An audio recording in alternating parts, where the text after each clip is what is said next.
Bahagia sebelum bertindak. Sebelum membangun rumah, kita pasti akan membutuhkan banyak perencanaan, mulai dari modal rumah hingga biaya yang harus dihabiskan. Biasanya arsitek menggambarkan bentuk rumah kita. Setelah sepakat dan sesuai dengan kemauan, barulah rumah kita dibangun.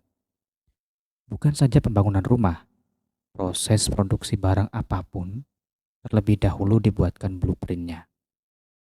Begitupun saat Anda menggambarkan blueprint kehidupan Anda di dalam kepala. Tentu Anda bisa saja menggambarkan Anda seorang yang sangat kaya. Jarang sekali Anda membayangkan, di samping kekayaan itu, Anda tidak bahagia. Sebagian orang ketika menggambarkan diri mereka, justru terfokus pada ketakutan, kekhawatiran, dan keraguan-raguan. Misalnya takut miskin, takut gagal, takut tidak dapat membahagiakan istri dan mertua, dan seterusnya. Kita merasa sangat takut. Dengan kegelisahan itulah setiap tindakan kita hanya didorong oleh motivasi untuk struggle, berjuang. Alhasil, Anda terus bertindak mengejar kekayaan Anda, tetapi Anda tidak pernah merasa bahagia. Anda merasa sangat tertekan dalam mengejar kekayaan. Dalam benak Anda menjadi kaya terlebih dahulu, kemudian menikmati kebahagiaan. Rumusan Al-Quran sungguh sangat mengejutkan. Berbahagialah sebelum bekerja atau mengejar kekayaan. Allah Maha Tahu bahwa setiap pekerjaan yang kita lakukan dengan rasa bahagia akan menghasilkan output yang memuaskan.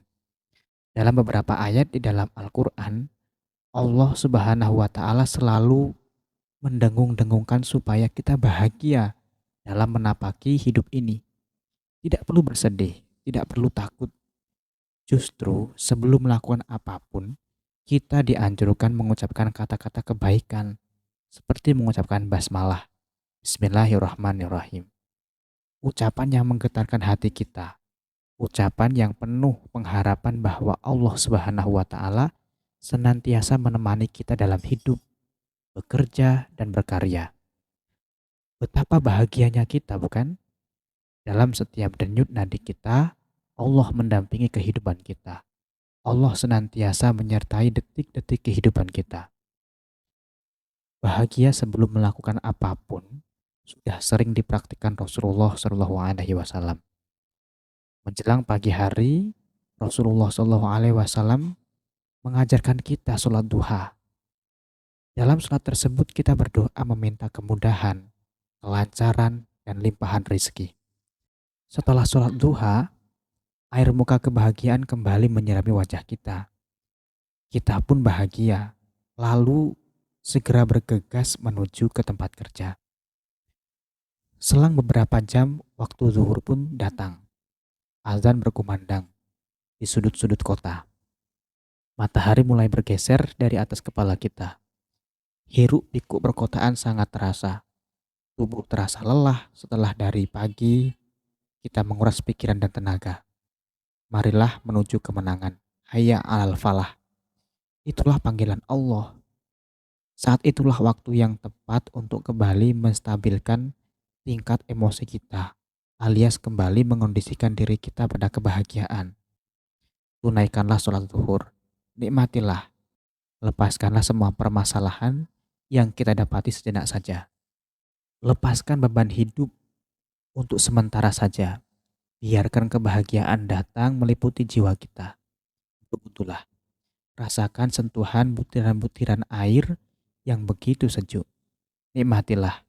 Subhanallah, betapa kehidupan terasa sangat mengasyikkan.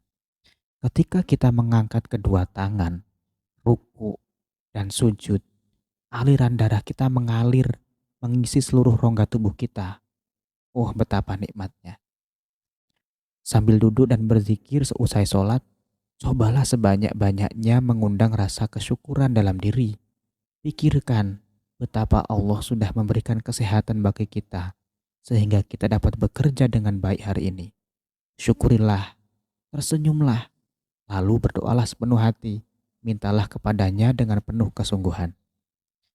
Setelah Anda berdoa dan rasa kebahagiaan kembali Anda dapatkan, segeralah bekerja kembali. Insya Allah, kualitas kerja Anda semakin membaik. Amin. Pada bab selanjutnya, saya akan menuntun Anda menggapai kebahagiaan dan kesuksesan melalui energi doa, syukur, dan sabar. Semua itu sudah termaktub dalam Al-Quran. Saya juga akan menunjukkan kepada Anda betapa Al-Quran dapat mencerahkan hidup Anda. Jadi jangan sampai Anda lewatkan begitu saja bab-bab dalam buku ini. Baca terus dan terus membaca. Terima kasih.